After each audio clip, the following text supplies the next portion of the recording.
Sziasztok! Most éppen itt vagyok Körpottyánban.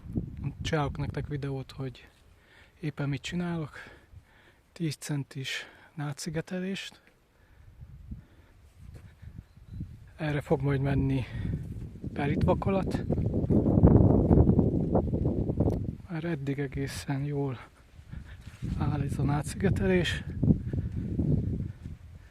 Szerintem így perlittel 10 centi. Simán van egy 10 centis módszer szigetelés. Már csak itt van a leghátulján elhagyva.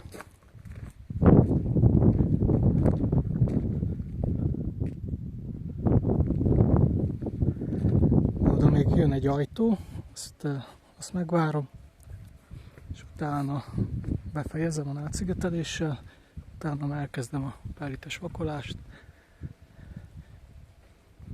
Egész jól néz ki náddal.